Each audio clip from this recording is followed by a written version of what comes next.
ರಾಜಧಾನಿ ಬೆಂಗಳೂರಲ್ಲಿ ರಸ್ತೆ ಗುಂಡಿಗಳನ್ನು ಶೀಘ್ರದಲ್ಲೇ ಮುಚ್ಚಲಾಗುತ್ತೆ ಅಥವಾ ಗುಂಡಿ ಮುಕ್ತ ರಸ್ತೆಗಳಾಗತ್ತೆ ಅನ್ನೋ ಭರವಸೆಯನ್ನ ಸಿಎಂ ಡಿಸಿಎಂ ಕೊಟ್ಟಿದ್ರು, ಡೆಡ್ ಲೈನ್ ಕೊಟ್ಟಿದ್ರು. ಬಟ್ ಆ ಡೆಡ್ ಲೈನ್ ಮೀರಿದೆ, ಇನ್ನೂ ಕೂಡ ಗುಂಡಿ ಮುಕ್ತ ಬೆಂಗಳೂರು ಆಗಿಲ್ಲ.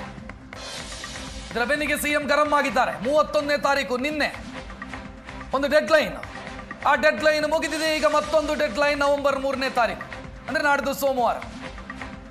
ಆ ದಿನ ಸಂಜೆಯ ಒಳಗಾಗಿ ರಸ್ತೆ ಗುಂಡಿ ಮುಚ್ಚಿ ಅಂತ ಸಿದ್ದರಾಮಯ್ಯ ಸೂಚನೆ ಕೊಟ್ಟಿದ್ದಾರೆ.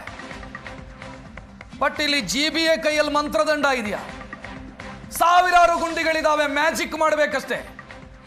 ಸಮಯ ಇದ್ದಾಗ ಮಾಡಲಿಲ್ಲ. ಈಗ ಉಳಿದಿರೋದು 2 ದಿನ, ಅದರಲ್ಲಿ ಇವತ್ತು ಮತ್ತು ನಾಳೆ ರಜಾ ದಿನಗಳು. ಸೋಮವಾರ ಒಂದಿನ ಉಳಿಯುತ್ತೆ. ಈ ಸೋಮವಾರ ಒಂದು ದಿನ ಎಷ್ಟು ಗುಂಡಿ ಮುಚ್ಚೋದಕ್ಕೆ ಸಾಧ್ಯ? ಈ ಪ್ರಶ್ನೆಯೂ ಕೂಡ ರೈಸ್ ಆಗತ್ತೆ.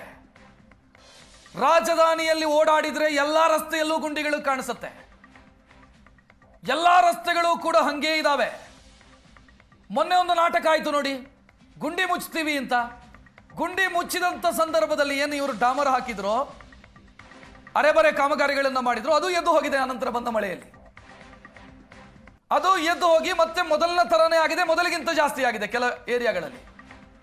ಸೊ ನೀವು ಸೋಮವಾರದೊಳಗೆ ಗುಂಡಿ ಮುಚ್ಚಿ ಅಂತ ಮುಖ್ಯಮಂತ್ರಿ ಡೆಡ್ ಲೈನ್ ಕೊಡ್ತಾರೆ. ಜಿಬಿಎ ಅಧಿಕಾರಿಗಳು ಅದರ ಬಗ್ಗೆ ತಲೆ ಕೆಡಿಸಿಕೊಂಡಂಗೆ ಕಾಣಿಸ್ತಾ ಇಲ್ಲ. ನಿನ್ನೆ ಸಿಎಂ ಅವರಲ್ಲಿ ಕೇಳಿದ್ರೆ ನೀವು ಡಿ ಕೆ ಶಿವಕುಮಾರ್ ಹತ್ರ ಕೇಳಿ ಅಂತ ಹೇಳಿದ್ರು.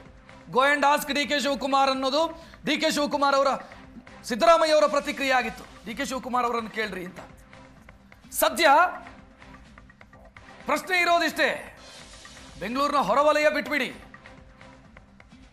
ಬೆಂಗಳೂರಿನ ಹೃದಯ ಭಾಗದಲ್ಲೇ ಸಾವಿರಾರು ಗುಂಡಿಗಳಿದ್ದಾವೆ. ಮುಖ್ಯಮಂತ್ರಿ ಓಡಾಡುವಂತ ಜಾಗದಲ್ಲೇ, ಮಂತ್ರಿಗಳು ಓಡಾಡುವಂತ ಜಾಗದಲ್ಲೇ ಸಾವಿರಾರು ಗುಂಡಿಗಳಿದ್ದಾವೆ. ಸೋಮವಾರ ಸಂಜೆ ಒಳಗೆ ಮುಚ್ಚಬೇಕು ಅಂತಂದ್ರೆ ಅಬ್ರಕತಬ್ರ ಅಂತ ಮ್ಯಾಜಿಕ್ ಏನಾದರೂ ಮಾಡಬೇಕು ಇವರು. ಇಲ್ಲ ಅಂತಾದ್ರೆ ಸಾಧ್ಯ ಇಲ್ಲ. ಹೆಂಗ್ ಮಾಡ್ತಾರೆ? ಡೆಡ್ ಲೈನ್ ಕೊಟ್ಟರು ಅಕ್ಟೋಬರ್ 31 ಅಂತ. ಆ ಡೆಡ್ ಲೈನ್ ಒಳಗೆ ಮುಚ್ಚಿದ್ರ ಅಂತ ಕೇಳಿದ್ರೆ ಇಲ್ಲ, ಮಳೆ ಬಂತು ಅಂತಂದ್ರು ಜಿಬಿಎ ಅಧಿಕಾರಿಗಳು.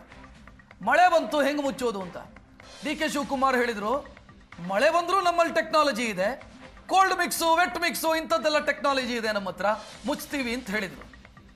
ಪ್ರತಿ ಬಾರಿನೂ ಹಂಗೆ. ಡಿ ಕೆ ಶಿವಕುಮಾರ್ ಅವರಿಗಿಂತ ಮೊದಲು ಬೆಂಗಳೂರು ನಗರದ ಉಸ್ತುವಾರಿ ಹೊತ್ತಂತ ಸಚಿವರು ಕೂಡ ಡೈಲಾಗ್ಗಳನ್ನು ಹೊಡಿತಾ ಇದ್ರು. ಮಾಡ್ತೀವಿ, ಅದ್ಭುತವಾದ ರಸ್ತೆಗಳನ್ನು ಮಾಡ್ತೀವಿ, ಅಂತಾರಾಷ್ಟ್ರೀಯ ಗುಣಮಟ್ಟದ ರಸ್ತೆಗಳನ್ನು ಮಾಡ್ತೀವಿ. ಅಂತಾರಾಷ್ಟ್ರೀಯ ಗುಣಮಟ್ಟದ ರಸ್ತೆಗಳ ಪರಿಸ್ಥಿತಿ ಹೆಂಗಾಗತ್ತೆ ಅಂತಂದ್ರೆ, ಒಂದು ಮಳೆ, ಕೇವಲ ಒಂದು ಮಳೆ ಬಂದ್ರೆ ಸಾಕು, ಅಂತಾರಾಷ್ಟ್ರೀಯ ಗುಣಮಟ್ಟದ ರಸ್ತೆಗಳ ಬಂಡವಾಳ ಬಯಲಾಗತ್ತೆ. ಇವತ್ತಿಗೂ ರಾಜಧಾನಿ ಬೆಂಗಳೂರಲ್ಲಿ ಓಡಾಡದಂಥ ಸ್ಥಿತಿಗಳ ನಿರ್ಮಾಣ ಆಗಿದೆ ಬಹಳ ಏರಿಯಾಗಳಲ್ಲಿ. ಉದ್ಯಮಿಗಳು ಧ್ವನಿ ಎತ್ತಿದ್ರೆ ಆ ಧ್ವನಿಯನ್ನ ಅಡಗಿಸುವಂಥ ಕೆಲಸಗಳಾಗತ್ತೆ. ಹೇಗೆ ಅಂತಂದ್ರೆ, ಅವರು ನಮ್ಮ ಜೊತೆ ಕೈ ಜೋಡಿಸ್ಲಿ, ನಾವು ಮಾಡ್ತೀವಿ ಅಂತಂದ್ರೆ ಉದ್ಯಮಿಗಳು ಇವ್ರ ಜೊತೆ ಡಾಮರ್ ಹಾಕೋದಕ್ಕೆ ಬರಬೇಕು. ಆ ರೀತಿ ಮಾತನಾಡ್ತಾರೆ. ಆನಂತರ ಉದ್ಯಮಿಗಳು ಸುಮ್ಮನಾದರು, ಯಾಕಪ್ಪ ಸಹವಾಸ ಸರ್ಕಾರದ್ದು ಅಂತ. ಪರಿಸ್ಥಿತಿ ಹೆಂಗಿದೆ? ಪರಿಸ್ಥಿತಿ ಹಿಂಗೆ ಇದೆ. ಕೈ ಕಾಲು ಮುರ್ಕೊಳ್ತಾ ಇದ್ದಾರೆ ಟೂ ವೀಲರ್ ಚಾಲಕರು. ನಿರಂತರವಾಗಿ ರಸ್ತೆ ಅಪಘಾತಗಳು ಸಂಭವಿಸ್ತಾನೆ ಇದೆ. ರೋಡ್ ರೇಜ್ಗಳು ಆಗ್ತಾ ಇರೋದಕ್ಕೂ ಬೆಂಗಳೂರಿನ ರಸ್ತೆ ಗುಂಡಿಗಳಿಗೂ ಒಂದಕ್ಕೊಂದು ಸಂಬಂಧ ಇದೆ. ಹಲವರು ಬಲಿಯಾಗಿದ್ದಾರೆ. ರಸ್ತೆ ಗುಂಡಿಗಳನ್ನು ತಪ್ಪಿಸೋದಕ್ಕೆ ಹೋಗಿ ಲೆಫ್ಟಿಗೋ ರೈಟಿಗೋ ಟೂ ವೀಲರನ್ನ ಮೂವ್ ಮಾಡಿದ ಸಂದರ್ಭದಲ್ಲಿ ಹಿಂದೆ ಇದ್ದಂಥ ಬಸ್ಸೋ ಲಾರಿನೋ ಬಂದು ಗುದ್ದಿ ಮೃತಪಟ್ಟಂತ ಉದಾಹರಣೆಗಳಿದ್ದಾವೆ. ಬಟ್ ಕೇಳಿದ್ರೆ ಡೆಡ್ ಲೈನು ಅಕ್ಟೋಬರ್ 31, ಈಗ ನವೆಂಬರ್ 3. ಇಲ್ಲ ಅಂತಾದ್ರೆ ಕ್ರಮ ಕೈಗೊಳ್ಳಲಾಗತ್ತೆ ಅಂತ ಒಂದು ಎಚ್ಚರಿಕೆ. ಈ ಎಚ್ಚರಿಕೆಯನ್ನು ನೋಡಿ ಅಧಿಕಾರಿಗಳು ನಗ್ತಾ ಇರ್ತಾರೆ ಅಂತ ಅನ್ಸುತ್ತೆ. ಯಾಕಂತಂದ್ರೆ ಈ ರೀತಿ ಎಚ್ಚರಿಕೆ ಕೊಟ್ಟವರು ಬಹಳ ಜನ ಆಗೋದು. ಬಹಳ ಜನ ಎಚ್ಚರಿಕೆ ಕೊಟ್ಟರು, ಅಧಿಕಾರಿಗಳು ಪಾಠ ಕಲ್ತರ ಅಂತ ಕೇಳಿದ್ರೆ ಇಲ್ಲ. ಬೆಂಗಳೂರಿನ ಸ್ಥಿತಿ ಹಂಗೆ ಇದೆ. ಇದೇ ಕಾಂಗ್ರೆಸ್ ಸರ್ಕಾರ ಅಸ್ತಿತ್ವಕ್ಕೆ ಬಂದಾಗ ಇವರು ಹೇಳಿದ್ದೇನು, ನಾವು ಬ್ರ್ಯಾಂಡ್ ಬೆಂಗಳೂರು ಮಾಡ್ತೀವಿ, ಅಂತಾರಾಷ್ಟ್ರೀಯ ಗುಣಮಟ್ಟದ ರಸ್ತೆಗಳನ್ನು ಮಾಡ್ತೀವಿ ಅಂತ. ಅಂತಾರಾಷ್ಟ್ರೀಯ ಗುಣಮಟ್ಟದ ರಸ್ತೆಗಳು ಈ ರೀತಿ ಇದಾವೆ. ಇದು ಅಂತಾರಾಷ್ಟ್ರೀಯ ಗುಣಮಟ್ಟದ ರಸ್ತೆಗಳು. ಜನ ಶಾಪ ಹಾಕ್ತಾನೆ ಇದ್ದಾರೆ. ಬಟ್ ಇವ್ರು ಯಾರು ತಲೆ ಕೆಡಿಸ್ಕೊಳ್ತಾ ಇಲ್ಲ. ಇವ್ರದ್ದು ಪ್ರಯಾರಿಟಿ ಏನಿದೆ, ಇವ್ರದ್ದು ಆದ್ಯತೆಗಳೇನು? RSS ನಿಷೇಧ ಮಾಡ್ತೀವಿ, RSS ಚಟುವಟಿಕೆಗೆ ಬ್ರೇಕ್ ಹಾಕ್ತೀವಿ, ಇದರ ಸುತ್ತ ಓಡ್ತಾ ಇದ್ದಾರೆ. ಅದನ್ನು ಬಿಟ್ಟರೆ ಆದ್ಯತೆ ಅಂತ ಇದನ್ನು ಭಾವಿಸ್ತಾ ಇಲ್ಲ. ಇದೇ ಬೆಂಗಳೂರಿನ ಪಾಲಿಗೆ ಸಮಸ್ಯೆ ಆಗ್ತಾ ಇದೆ. ಬೆಂಗಳೂರಲ್ಲಿ ಎಲ್ಲಿ ನೋಡಿದರೂ ಕೂಡ ಗುಂಡಿಗಳ ಸಾಮ್ರಾಜ್ಯ ಕಾಣಿಸ್ತಾ ಇದೆ, ಗೋಚರಿಸ್ತಾ ಇದೆ. ರಸ್ತೆಯಲ್ಲಿ ಗುಂಡಿ ಇದೆಯಾ, ಗುಂಡಿಯಲ್ಲಿ ರಸ್ತೆ ಇದೆಯಾ, ಅಥವಾ ಗುಂಡಿಯನ್ನೇ ರಸ್ತೆ ಅಂತ ತೋರಿಸ್ತಾ ಇದ್ದಾರೆ ಇವರು ಅಂತ ಗೊತ್ತಾಗ್ತಾ ಇಲ್ಲ. ವಾಹನ ಸವಾರರು ಪರದಾಡ್ತಾ ಇದ್ದಾರೆ. ಶಿವಾನಂದ ಸರ್ಕಲ್ ರಸ್ತೆಯಲ್ಲಿ ಗುಂಡಿಗಳ ದರ್ಬಾರ್. ದೊಡ್ಡ ದೊಡ್ಡ ಗುಂಡಿಗಳಿಂದಾಗಿ ಸವಾರರು ತೊಂದರೆ ಅನುಭವಿಸ್ತಾ ಇದ್ದಾರೆ. ಡೆಡ್ ಲೈನ್ ಕೊಟ್ಟರು ಗುಂಡಿ ಮುಚ್ತಾ ಇಲ್ಲ. ಡೆಡ್ ಲೈನ್ ಅನ್ನೋದು ಕಾಮಿಡಿ ಆಗಿದೆ. ಡೆಡ್ ಲೈನೇ ಕಾಮಿಡಿ. ಆ ಕಾಮಿಡಿ ನಂಬಿಕೊಂಡು ನಾವೆಲ್ಲ ಅನ್ಕೊಂಡಿದ್ವಿ ರಸ್ತೆ ಸರಿ ಹೋಗುತ್ತೆ ಅಂತ. ನೋಡ್ತಾ ಇದ್ದೀರಿ, ಇದು ರಸ್ತೆಯ ಪರಿಸ್ಥಿತಿ. ಶಿವಾನಂದ ಸರ್ಕಲ್ ಬೆಂಗಳೂರಿನ ಹೃದಯ ಭಾಗ. ಇಲ್ಲೇ ರಸ್ತೆ ಹಿಂಗಿದೆ. ಹೊರಭಾಗದಲ್ಲಿ ಓಡಾಡೋದಕ್ಕೆ ಸಾಧ್ಯ ಇಲ್ಲ ಅಂತ ಸ್ಥಿತಿ ಇದೆ. ಕೇಳಿದ್ರೆ ಅದು ನಮಗೆ ಸಂಬಂಧಪಟ್ಟಿದ್ದಲ್ಲ, ಅದು ಇನ್ನೊಬ್ಬರಿಗೆ ಸಂಬಂಧಪಟ್ಟಿದ್ದು ಅಂತ ಇವರು ಜವಾಬ್ದಾರಿಯನ್ನ ಇವರಿಂದ ಅವರಿಗೆ ದಾಟಿಸೋದು, ಅವರಿಂದ ಇವರಿಗೆ ದಾಟಿಸೋದು, ಇಂಥದನ್ನೇ ಮಾಡ್ಕೊಂಡು ಕಾಲ ಕಳೀತಾ ಇದ್ದಾರೆ. ಬೆಂಗಳೂರಲ್ಲಿ ಗುಂಡಿ ಮುಚ್ಚೋದಕ್ಕೆ ಅಕ್ಟೋಬರ್ 31ಕ್ಕೆ ಡೆಡ್ಲೈನ್ ಅನ್ನ ನೀಡಿತ್ತು. ಆದ್ರೆ ಅಕ್ಟೋಬರ್ 31 ಆದ್ರೂ ಕೂಡ ಬೆಂಗಳೂರಿನಲ್ಲಿ ಗುಂಡಿಯನ್ನ ಮುಚ್ಚೋ ಕಾರ್ಯ ಆಗಿಲ್ಲ. ಸದ್ಯ ನೀವು ನೋಡ್ಬೋದು, ನಾನಿವಾಗ ಬೆಂಗಳೂರಿನ ಶಿವಾನಂದ ಸರ್ಕಲ್ ಪಕ್ಕದ ರಸ್ತೆಯಲ್ಲಿದ್ದೀನಿ. ಇಲ್ಲಿ ನೋಡ್ಬೋದು ಯಾವ ರೀತಿಯಾದಂತಹ ರಸ್ತೆ ಗುಂಡಿಗಳು ನಮ್ಗೆ ಇಲ್ಲಿ ಕಂಡು ಬರ್ತಾ ಇದೆ ಅಂತ ನೋಡೋದಾದ್ರೆ, ರಸ್ತೆ ಯುದ್ಧಕ್ಕೂ ಕೂಡ ಅಂದ್ರೆ ಇದು ರಸ್ತೆಯೋ ಗುಂಡಿಯೋ ಅಂತ ನಮ್ಗೆ ಅರ್ಥ ಆಗ್ತಿಲ್ಲ. ಯಾಕಂತಂದ್ರೆ ಪ್ರತಿ ಸಲ ನಾವು ನೋಡ್ತಾ ಇರ್ತೀವಿ, ರಸ್ತೆಯಲ್ಲಿ ಹೋಗುವಂತ ಸಂದರ್ಭದಲ್ಲಿ ದೊಡ್ಡ ದೊಡ್ಡದಾದಂತಹ ಗುಂಡಿ ಇರುತ್ತೆ, ಅದನ್ನ ಮುಚ್ತೀವಿ ಅಂತ ಸರ್ಕಾರ ಕೂಡ ಎಷ್ಟೇ ಬಾರಿ ಹೇಳುತ್ತೆ. ಆದ್ರೂ ಕೂಡ ಇನ್ನೂ ಕೂಡ ಇಲ್ಲಿ ಸರ್ಕಾರಕ್ಕೆ ಗುಂಡಿಯನ್ನ ಮುಚ್ಚೋದಕ್ಕೆ ಆಗ್ತಾ ಇಲ್ಲ. ಇಲ್ಲಿ ಗಮನಿಸ್ತಾ ಹೋಗ್ಬೋದು, ಅಂದ್ರೆ ಎಷ್ಟು ದೊಡ್ಡದಾದಂತಹ ಗುಂಡಿ ನಮ್ಗೆ ಕಂಡು ಬರ್ತಾ ಇದೆ ಅಂತ ನೋಡೋದಾದ್ರೆ, ಕಂಪ್ಲೀಟ್ ಆಗಿ ಇಲ್ಲಿ ರಸ್ತೆಯಲ್ಲಿ ಗುಂಡಿಯೋ ಅಥವಾ ಗುಂಡಿಯಲ್ಲಿ ರಸ್ತೆಯೋ ಅಂತ ಅದು ಕೂಡ ನಮಗೆ ಕನ್ಫ್ಯೂಸ್ ಆಗ್ತಾ ಇದೆ. ಸೊ ಇಲ್ಲಿ ಗಮನಿಸ್ತಾ ಹೋಗ್ಬೋದು, ಅಂದ್ರೆ ಎಷ್ಟರ ಮಟ್ಟಿಗೆ ಇಲ್ಲಿ ರಸ್ತೆ ಕಾಮಗಾರಿ ಇಲ್ಲಿ ಮಾಡಿದಾರೋ ಅಥವಾ ಮಾಡಿಲ್ಲೋ ಅನ್ನೋದು ಕೂಡ ನಮ್ಗೆ ಕಂಡು ಬರ್ತಾ ಇಲ್ಲ.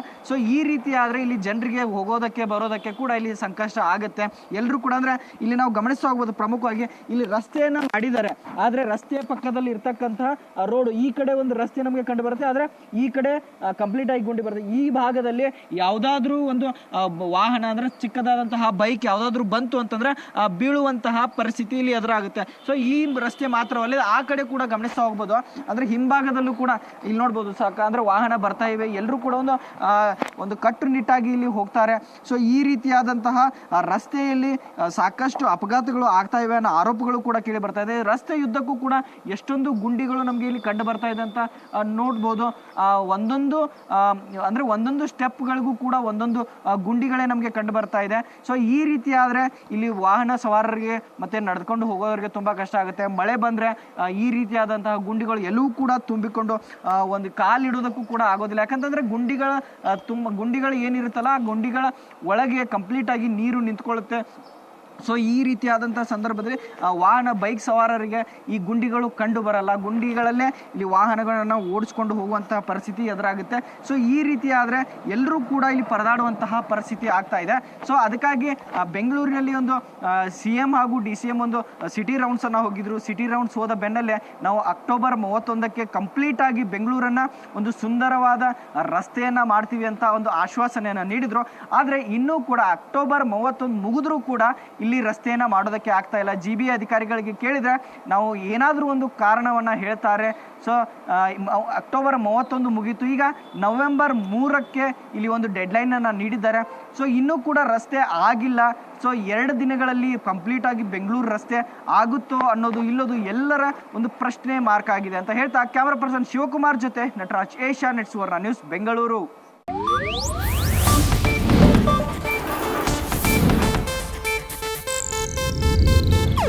ಇದು ಏಷ್ಯಾನೆಟ್ ನ್ಯೂಸ್ ನೆಟ್ವರ್ಕ್ ಪ್ರಸ್ತುತಿ.